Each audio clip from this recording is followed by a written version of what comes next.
मुमरा में 400 लोगों के धर्म परिवर्तन का, तब्दीली मजहब का मामला, इस बात को लेकर यहाँ पे मिली, समाजी और कौमी सतह पर बड़ी नाराज़गी फैल रही है। लोग ये जानना चाहते हैं कि वो कौन से लोग हैं जिन्होंने 400 लोगों का धर्म परिवर्तन कराया, और वो कौन है वो 400, वो कौन लोग हैं जिन्होंने अपना मजहब छोड़कर इस्लाम मजहब कबूल किया। मुमरा में रहने वाले हम और आप देख रहे होंगे कि इस तरह का कोई मामला सामने नज़र नहीं आ रहा। इसीलिए डॉक्टर जितेंद्र आव्हाड मकामी MLA ने खुलेआम इस बात को चैलेंज किया है कि ये सरासर प्रोपोगंडा, अफवाह और मुमरा को बदनाम करने की साजिश है, क्योंकि मुमरा तेज़ी से डेवलप कर रहा है, तरक्की कर रहा है। मुमरा की तरक्की पर ब्रेक लगाने के लिए इसके पहले भी पुलिस और मीडिया की तरफ से मुख्तलिफ खबरें और अफवाहें मुमरा को बदनाम करने के लिए चल चुकी हैं। उसी तरह का एक ये भी सोचा है कि यहाँ से 400 लोगों का धर्म परिवर्तन हुआ है। क्या मामला है ये पूरा, इस मामले पे आप देखते हैं, आपको बताते हैं कि मकामी MLA जितेंद्र आव्हाड ने इस रैली में लोगों को और मीडिया से क्या बात की। देखते रहें सवेरा मीडिया। क्या कहना चाहेंगे? मैं आरोपी कोई भी रहे, मुझे उससे कोई लेना देना नहीं है। सवाल इतना है कि 400 बच्चे जो धर्मांतरित हुए हैं वो कौन है, उनका नाम क्या है, वो कहाँ से है, हमको पुलिस से जानकारी चाहिए। बिना वजह मुमरा का नाम लेना और मुमरा को बदनाम करना, ये अब बच्चे लोग सहन नहीं करेंगे।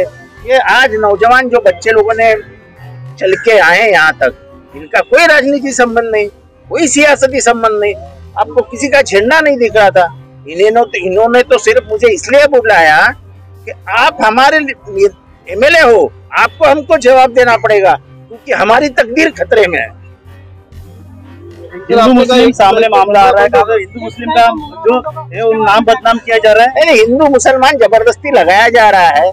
मुमरा ये कोई मुसलमानों का शहर है ऐसा मत समझो। इधर हिंदू भाई भी रहते 25% और आराम से रहते, सालों साल इकट्ठा रहते। वो जो कौसा गांव है, वो कौसा गांव का इतिहास 600-700 पुराना साल पुराना है। और गांव में आप जाओगे तो एक बाजू में हिंदू है तो दूसरे बाजू में मुसलमान है, लग रख के घर है। लोगों का कहना अभी जॉब के भी बीती हुई है, इसमें सब में अभी प्रॉब्लम आएगा। क्यों? मुमरा में जितना इन्वेस्टमेंट आता है वो इन्वेस्टमेंट भी कम हो गया। वो जो घर बेचते हैं यहाँ से चीन तक, उनका इन्वेस्टमेंट कम हो जाएगा। लोग शक की नजर से देखते हैं।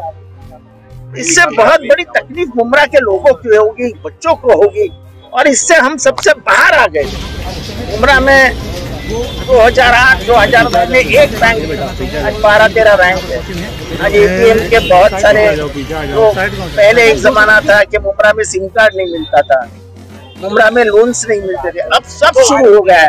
उसके बाद ये जब न्यूज आती है तो ये साजिश के तहत कोई मुमरा को बदनाम कर रहा है और इसके पीछे कोई तो भी राजनीतिक खेल है, ऐसा सबको शक हुआ है। मुमरा में बैनर्स लगाए गए हैं, बैनर्स उसको लेकर भी विवाद छिड़ रहा है, जो उर्दू में बैनर्स लगाए गए हैं, तो उसके बारे में क्या कहना है आपका?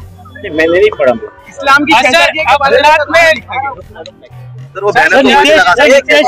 नीतीश राणे कह रहे हैं पाकिस्तान। आपने कहा था कि मैं लेटर लिखकर उस अधिकारी के ऊपर जांच की मांग करूंगा, आज वो अरेस्ट हुआ है, तो क्या आपकी मांग रहेगी? ऐसा है, कौन अरेस्ट हो गया है? शाहनवाज क्या करता है? ऑनलाइन गेम के जरिए से। वो ऑनलाइन गेम के जरिए करता है। 400 लड़के मुमरा के है क्या? तो फिर हम पूछ रहे हो, वो शाहनवाज को पकड़ो और फांसी दे दो, हमको क्या करने का है? मुमरा का बच्चा है क्या कोई? और गेमिंग से धर्मांतरण होता है क्या? मजाक है क्या? मुसलमान बच्चा दिखा, गेमिंग का नाम दे दिया, डाल दिया, बोल दिया धर्मांतरण। मुसलमानों को बदनाम करने में लगता क्या है? क्या किया शाहनवाज ने? गेम से कभी धर्मांतरण होता है क्या? मूर्ख समझते हो लोगों को। नीतीश राणे का कहना है कि वो मिनी चाइना का आदमी है ना। आपको भी टारगेट किया जाता है मुमरा के बाद, आपको भी टारगेट। ऐसा है, मैं टारगेट होने से डरता नहीं हूँ। मैं सच्चाई के लिए किसी के भी साथ खड़ा रहूंगा, वो कोई भी जात का हो, कोई भी धर्म का हो, वो कोई भी प्रांत का हो। अगर उसके ऊपर अन्याय अत्याचार होगा तो मेरा बाप जो है ना, बाबा साहब अम्बेडकर, उसने बताया है, चाहे तुम अकेले रहो लेकिन उसका साथ। सर, धर्मांतरण के मामले में आज मुख्य मार्च निकाला गया है मुमरा के स्थानीय लोगों की ओर से, क्या कहना चाहेंगे इस पर? मैं खुश हूँ कि नॉन पॉलिटिकल बच्चे इनका कोई राजनीति से संबंध नहीं। मैं दूर से देख रहा था, परसों से मैं बैनर देख रहा था, इनके सब सोशल मीडिया पे वॉच रखे था। कोई राजनीति करने वाला बच्चा नहीं। तो भी अगर 500 बच्चे बाहर आते हैं और उनके माँ बाप कहते हैं कि जाओ तुम लड़ो, इसका आसानी से मतलब आसान मत समझो। अब मुमरा अपनी बदनामी सहन नहीं करेगा। हमको बाप दिखाओ, तो मराठी में कहते हैं बाप दिखाओ नहीं तो श्राद्ध करवाओ। तो हमको बाप दिखाओ।